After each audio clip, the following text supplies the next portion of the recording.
Avant de commencer ce débat et cette discussion qui, je l'espère, permettra de faire émerger des propositions, parce que c'est aussi l'objectif de cette manifestation. À l'issue de ces 3 jours, nous éditerons un rapport, compte rendu, qui sera envoyé aux différents ministères et aux différents médias, et on espère que cela permettra de faire avancer des nouvelles propositions de politique culturelle, de nouvelles idées, et de faire plus de liens aussi avec le peuple. En fil rouge qui planera sur ces 3 jours, nous avons, avec mon équipe, décidé de faire planer ce grand monsieur qui était Pasolini. Donc, pourquoi Pasolini? Tout simplement car il reflète bien ce personnage entre art et politique, et ce lien-là, artiste engagé. Du coup, culture et démocratie, je les lis, peut-être les intervenants de ce soir vont poser la question, ou le mettre en cause, et on va essayer de les lier, mais on va essayer de les lier ensemble, et avec Damien, est-ce que tu veux prendre la parole? Et avec Damien, et avec tous les intervenants de ce soir, pour essayer peut-être parfois pousser des portes ouvertes sur des notions qui sont présentes dans la culture et qui défendent la démocratie, mais les pousser tellement fort que peut-être on va arriver à des considérations pratiques venant des expériences de chacun, des théories de chacun, pour récupérer et accroître et grossir et peut-être construire un peu plus loin sur la manière dont comment la culture peut servir de rempart contre des poussées antidémocratiques. Vous parliez-vous de choc culturel parfois, et d'accompagnement culturel, mais de choc positif culturel quand vous occupiez de réinsertion et d'amener la culture vers des personnes qui ne seraient pas forcément allées vers ces cultures-là. Est-ce que vous pouvez nous parler un petit peu de ces rencontres, monsieur? Avec lesquels on est en contact, ce sont des gens qui sont des précaires, ce sont des gens, le bas niveau des plus modestes, souvent le bas niveau économique, des gens en situation de mise à l'écart social assez radicale. Et puis parmi eux, nous on avait fait le choix d'accueillir beaucoup de sortants de prison. Bon, enfin, il faut dire, il y a plus de taulards parmi les pauvres que parmi les nantis. Ça, c'est une donnée statistique. On le regrette, mais bon, voilà. Je rappelle d'ailleurs à cette occasion qu'aujourd'hui, on vient de battre le record de détenus en France, puisqu'on est arrivé à 69 400 détenus, chiffre jamais atteint en France. Et on avait décidé aussi de travailler spécifiquement avec des longues peines. Alors, ce que j'appelle des longues peines, des gens qui ont fait entre 10 ans et 26, 28, jusqu'à 32 ans de prison. Bon. Alors, je donne ce contexte parce qu'effectivement, après, alors pourquoi la culture? Je veux dire parce qu'à un moment donné, je dirais, il y avait déjà un grand hiatus culturel entre nous. Cheminer ensemble vers du partage, de l'autonomie, de la construction sociale. On fait partie du même monde, quoi. Et qu'est-ce qui fait qu'on fait monde ensemble? Et donc la culture a été quelque chose de fondamental. Et en fait, moi j'étais parti d'une idée assez simple, alors qui me venait de mon histoire. J'avais travaillé, je me suis formé avec les réseaux de Psychiatria Democratica en Italie, Franco Basaglia, Giovanni Gervis, et des gens comme ça, où là aussi la culture, en tant qu'émancipation du malade mental stigmatisé et mis à l'écart, était aussi utilisée de façon très volontariste et très ambitieuse.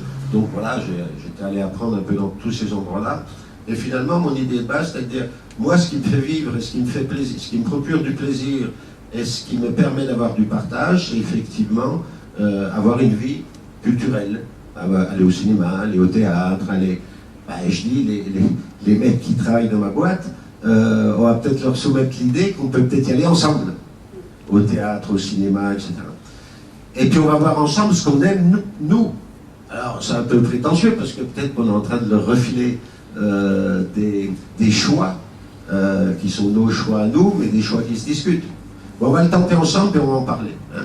Et je crois que cette démarche qu'on a initiée très très tôt, je pense que ces jeunes gens, ces hommes et ces femmes, ne seraient pas allés au théâtre, au cinéma pour voir ce qu'on allait voir. On choisissait un peu en fonction de nous, pas eux. Et petit à petit, on a appris à choisir en fonction de nous avec eux, parce qu'on avait une pratique commune. Et ça s'est fait très progressivement, parce que nous, on a appris que c'était possible et qu'on pouvait être ambitieux avec eux. Et eux, ils ont appris que finalement, on était peut-être du même monde et qu'on avait des choses à partager. Et je crois que cette réciprocité, ce chemin qu'on a fait ensemble, nous a fait prendre la mesure en quoi, entre autres, la culture, aux côtés du travail, aux côtés de la vie sociale traditionnelle, était un axe de construction personnelle, de connaissance de l'autre, de capacité à comprendre le monde et à trouver sa place, qui était essentielle, et un ressort essentiel. Et monsieur Hordé, quand on fait une saison, quand on choisit une série de metteurs en scène, de textes qui viennent du monde entier, comment est-ce qu'on gère le choc des cultures et comment vous réfléchissez, vous, en amont, pour amener au cœur de Paris, au théâtre de la Bastille, c'est pluraliste. Ce qu'on voit, c'est que la salle et la scène ne sont vivantes qu'à la condition que de part et d'autre, il y ait interprétation. Moi, j'écris que voir, ça n'est pas regarder. Voir, c'est un acte d'abord, c'est pas une chose passive quand on est dans une salle de théâtre, mais de la même façon quand on lit un beau livre. Sauf qu'au théâtre, on est le face-à-face, c'est la seule différence. C'est interpréter. Tout bon lecteur interprète ce qu'il lit. Tout bon spectateur interprète ce qu'il voit. Il ne voit que parce qu'il interprète. Faute de quoi il ne voit rien. Il regarde. Et ça ne mémorise rien, ça ne dit rien. L'interprétation, elle est le contraire, pour faire très vite, elle est le contraire du littéral. L'interprétation, c'est, comment vous dire ça, le caractère nécessaire à toute approche démocratique. Le littéral, c'est l'approche inévitable du totalitarisme. Je vais quand même rebondir sur ce que vient de dire Jean-Marie Hordé, parce que ça me semble effectivement important. Comment la question de la vérité peut redevenir une question centrale. Et cette question de la vérité, évidemment, elle n'est pas étrangère à l'art, au théâtre, mais de façon générale, à toute l'histoire de l'art. Et peut-être que, étonnamment, parce que vous pouvez penser que cette histoire de la défense de la vérité était quelque chose qui était un peu, sinon derrière nous, mais qui n'était pas quelque chose de central, redevient un enjeu absolument essentiel. Et de quelle façon est-ce que des artistes peuvent aborder ou réaborder cette question de la vérité? C'est une des interrogations que j'ai actuellement. Et je terminerai sur le théâtre pour dire que, rappeler quand même que la naissance conjointe du théâtre et de la démocratie, avec la tragédie grecque, donc la démocratie athénienne est aussi celle qui a inventé le théâtre, et rappeler que le théâtre est quand même, dans son histoire même, le lieu de l'exercice du doute. Hein, et que cet exercice du doute, là aussi, il reste un enjeu absolument central, et cet exercice du doute, où est-ce qu'il se produit d'abord? Il se produit évidemment d'abord dans ce qui ne sont pas les spectacles de grande consommation, ce qui n'est pas de l'ordre du divertissement culturel, mais ce qui est, de façon plus générale, ce qu'on pourrait appeler le théâtre ou les arts vivants, je ne sais pas comment dire ça, qui serait du domaine de l'art et de l'essai. Et que c'est évidemment ça, moi, qui m'a toujours intéressé, toujours motivé pour écrire, et que cette question-là de l'art et de l'essai, elle est aussi, à mon avis, toujours aussi essentielle. Et du coup, je me disais, je vais peut-être passer en transition vers un autre domaine que vraiment cette question théorique sur la culture et la démocratie, mais dans une question qui est tout aussi théorique que pratique, en me demandant, vous disiez, monsieur Jacot, que vous emmeniez vos jeunes anciens braqueurs, et vos plus vieux d'ailleurs, c'est pas de question d'âge, et vous vous demandiez auquel nom on choisit nous des spectacles, est-ce que l'on n'impose pas nos points de vue, et puis il y avait du dialogue, de l'interprétation des deux côtés, et à ce moment-là vous vous sentiez un peu mieux, même si après il retournait avec le comité d'entreprise au concert de Céline Dion, il y avait quand même, de la même manière, vous dites, on doit retrouver une vérité, on doit retrouver une raison. Comment est-ce que ça fonctionne concrètement? Monsieur Tobelen, vous connaissez bien les musées, vous venez de décrire un rapport sur la culture pour tous. Comment ça fonctionne concrètement? Est-ce que c'est l'État qui prend en charge, un peu comme cette espèce d'accoucheur philosophe rationnel, des spectacles un peu moins grand public, mais qui propose une réflexion que le divertissement ne proposerait pas? Est-ce qu'il y a des privés qui peuvent prendre en charge la propagation, en tout cas la suggestion d'aller voir une pièce de théâtre qui fait réfléchir plutôt qu'un magnifique théâtre de boulevard, mais qui des temps justes. Je sais pas, un magnifique one-man show d'humour très sur l'identité, mais qui est des temps justes. Comment est-ce que ça fonctionne? Je ne sais pas si c'est de plus en plus diversité d'acteurs, parce que quand dans la longue durée, il y a toujours une pluralité d'acteurs, des personnes privées, des mouvements associatifs qui ont participé à la construction des politiques publiques. Il se trouve que depuis la Seconde Guerre mondiale, il y a une tendance à la prise en charge par les collectivités publiques d'une dimension qu'on trouve en tous les cas en Europe continentale de la politique, et celle de la politique culturelle. Et ça s'explique par le le constat que le marché, à lui seul, ne peut pas répondre aux besoins d'une société démocratique. Alors, ça veut dire aussi que dans la lignée des Lumières, la culture fait partie du projet démocratique. C'est pour ça qu'on ne peut pas séparer les deux. Si on part de la philosophie des Lumières, l'éducation, la culture font partie d'une démarche de la démocratie allant dans le sens d'une émancipation des citoyens. Bon, ceci étant dit, c'est vrai que je suis un peu réservé dans le fait de dire la culture est l'alpha et l'oméga du combat politique. La politique se combat par la politique, et les difficultés dans lesquelles nous sommes ne tiennent pas uniquement à l'absence de culture. Si le populisme existe, ce n'est pas dû essentiellement à un manque de culture, c'est dû à des problèmes sociaux, économiques et politiques. Et je dirais même la crise de la démocratie se résout par un approfondissement de la démocratie.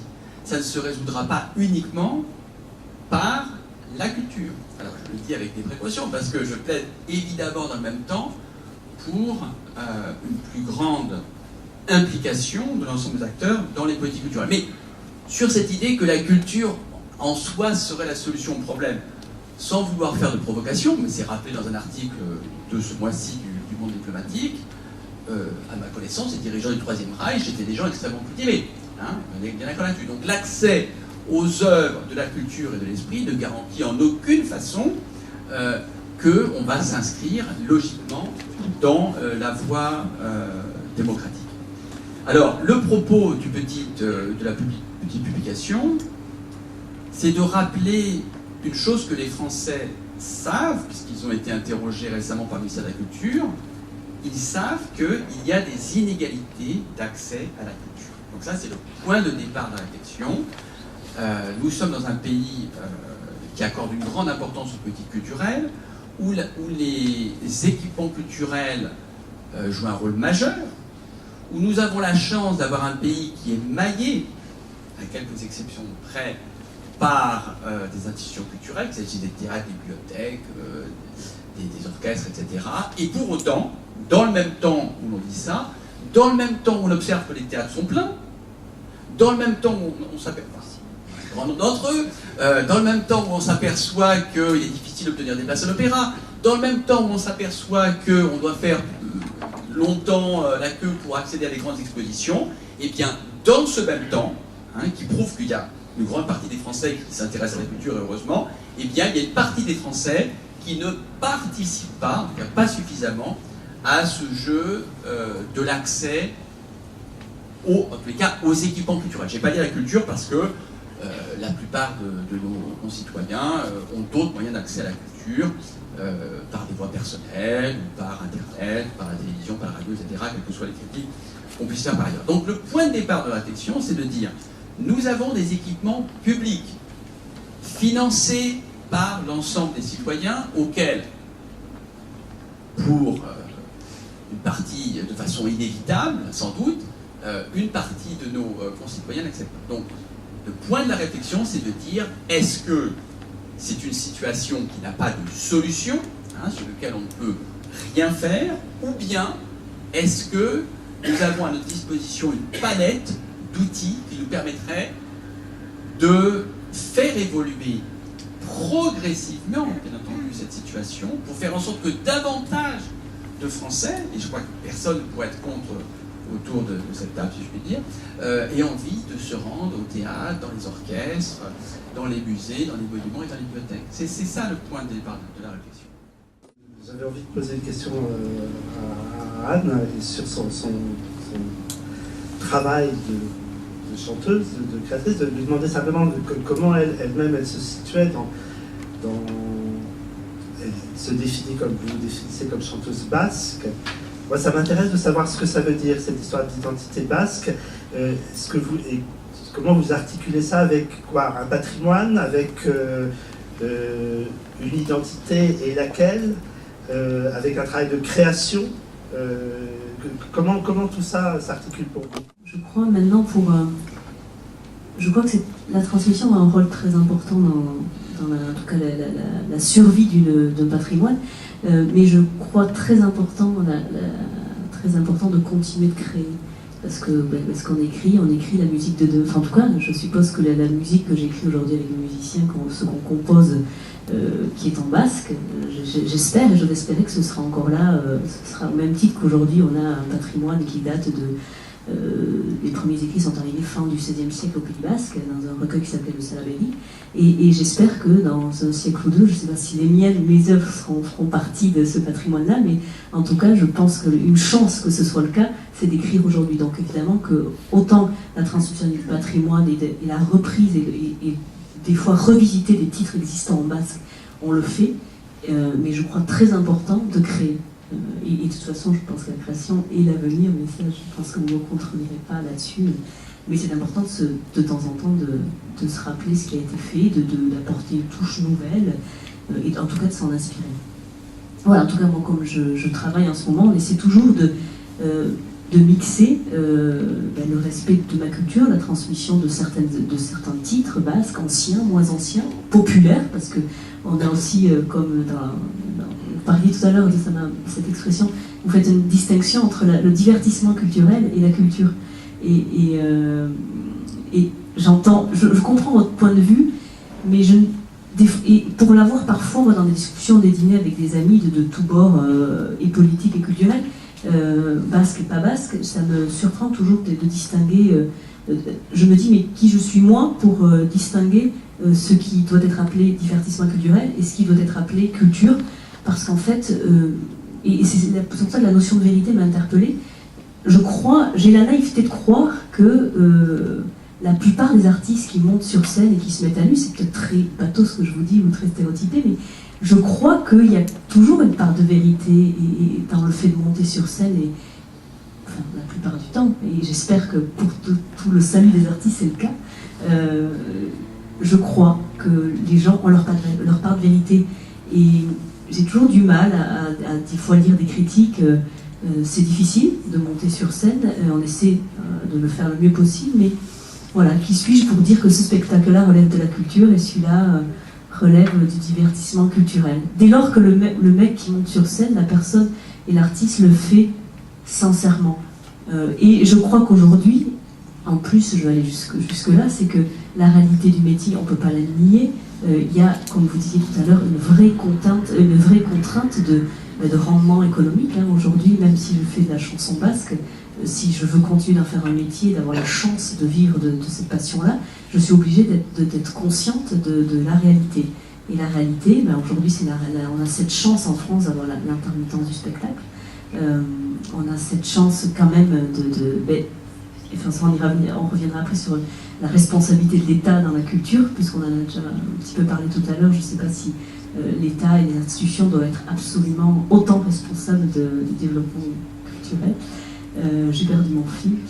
Bref, et donc en tout cas, je crois qu'on doit être conscient aussi que la vie d'un artiste aujourd'hui doit être un peu en phase avec une réalité économique, même si, dans mon cas en tout cas, j'ai cette chance de, en plus, essayer de diffuser au plus grand nombre un patrimoine culturel qui est le chant basque. Et effectivement, pour répondre à la question, il s'agit d'une identité. Mais une identité, elle doit évoluer. On ne peut pas rester, on ne peut pas éternellement retransmettre et retraduire seulement le patrimoine existant. Je pense qu'il faut le créer et continuer de le créer. Et en plus, on a tous les outils, puisqu'on a des outils, des instruments traditionnels très anciens, et qu'on peut aujourd'hui marier avec des guitares folk, faire des choses, des instruments plus modernes, et en tout cas plus modernes par rapport à l'ancienneté d'instruments traditionnels. Voilà. Merci.